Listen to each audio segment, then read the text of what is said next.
मोगाच्या बाबा बळीनं पयले वाचपान आमी पावलीची खबर आयकल्या.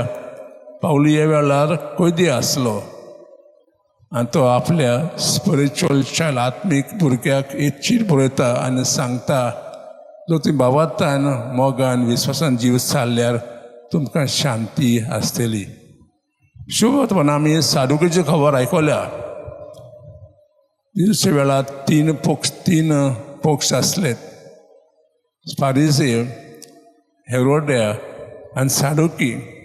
सादुकी एक श्रीमंत आनी उंच दर्गाचे मनीस जे देव मंदिर एके भाशेन चलयतालेत.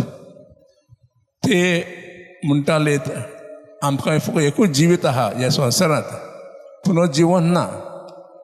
कित्याक तर ते अशें म्हणटालेत ते फकत मोसेसान दिले 5 पुस्तक हांवें म्हणटा पेंटाट्यूक पयले 5 पुस्तक हाचे बाबा दवरतालेत. हे पुस्तकांत पुनर्जीवनाचें कांय खबर ना.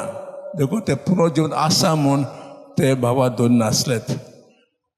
हें ताच्या मनांत आसलें आनी जेजूक नियाळूंक जेजूक एक भाशेन तेजी फकाणां करून ते एक बायलेची खबर सांगता जी बायल 7 भावां लागीं लग्न जाली, ते संसद नासली आनी पुनर्जीवनपणां त्या वेळार ती कोणाची बायल जातली.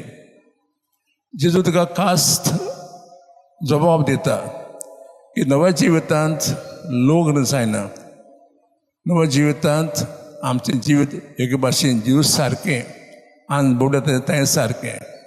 तर ही घडणी आमकां कितें सांगता आमी सगळे जितले स्वता यात्रेकार, वी ऑल पिलग्रिम्स. आमच्या निमाणान ठिकाण स्वर्गार. तर आमी ह्या जिवितान वेंग मारून जीव सारचें न्हय. कित्याक आमी जेन्ना मोत्तात सगळे संवसार सोडून जेजूशी येता. तर आमी ह्या जिवितान जशें चार्ल्स वांगा तांणी आपलें जिवीत चाललें, तें कोस दूख सुजूक पडलें, शेगीत ताणें आपलें जिवीत देवाक भेटयलें. तशें जर आमी आमचें जिवीत हे संवसारांत दुसऱ्या साठी भेटयल्यार आनी जेजून दिल्ल्या कायदेपणान चालल्यार आमकां हें तें मनोमय जिवीत मेळटलें. तो खास ही समजून आज देवान दिवंक मी ह्या मिसा भेटेन देवा लागीं मागुया.